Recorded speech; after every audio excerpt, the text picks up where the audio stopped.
যেমন ধরেন দাঁড়ায় পানি খেলে কি হয়, পানিটা সোজা গিয়া আপনার স্টমাকে বা এসোফেগাসের নিচে এক জায়গায় হিট করে, যে জায়গাটা ফুটা হয়ে যেতে পারে যদি দীর্ঘদিন আপনি দাঁড়ায় পানি খান। বসে পানি খেলে কি হয়, আস্তে আস্তে জিনিসটা নামে। স্কোয়াট করে পায়খানা করলে কি হয়, আপনার পায়খানাটা ক্লিয়ার হয়। কমোডে পায়খানা করলে সেটা হয় না। এই এক গ্লাস পানি খাওয়া এটা কোনো ব্যাপারই না, তাই না? পশ্চিমা ওয়ার্ল্ডে বা কোথাও এতে কি কেউ চিন্তা করে যে এক গ্লাস পানি কেমনে খাইলাম?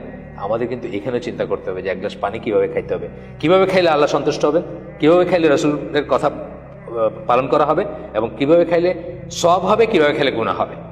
ডান হাতে খাবো, বিসমিল্লাহ বলে খাবো, মন্দ মানে রয়ে রয়ে খাবো, গড়গড় করে না, হ্যাঁ আসে না, আদব আসে না, সুন্নাহ আসে না। এই কাজগুলো যদি আমি আল্লাহর কথা মনে রেখে, রসুলের কথা মনে রেখে করি, এই প্রত্যেকটা কাজ ইবাদতের কাজ। উল্টাটা যদি না করি, বা হাতে খাইলাম, হাঁটতে হাঁটতে খাইলাম, দাঁড়ায় খাইলাম, বা আরেকটা কিছু করলাম, বুঝছেন না, তাইলে কি ইবাদতের উল্টাটা নেগেটিভ যেটা সেটা হবে আমার।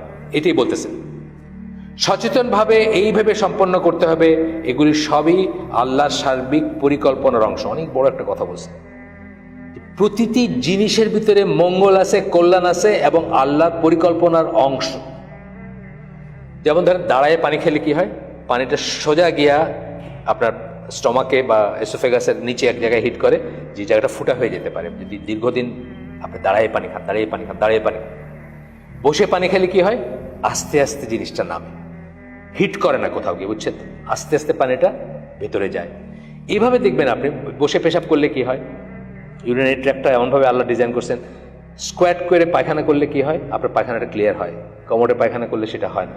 মানে এইভাবে দেখবেন যে সুন্নায় যা কিছু বলা হয়েছে, প্রত্যেকটা জিনিস একটা বড় ডিজাইনের অংশ, যে এই জীবন ব্যবস্থা আমি তোমাদেরকে দিলাম। আল্লাহ বলতেছেন যে এটা হলো সিরাতুল মুস্তাকিম, এটার উপর থাকবা।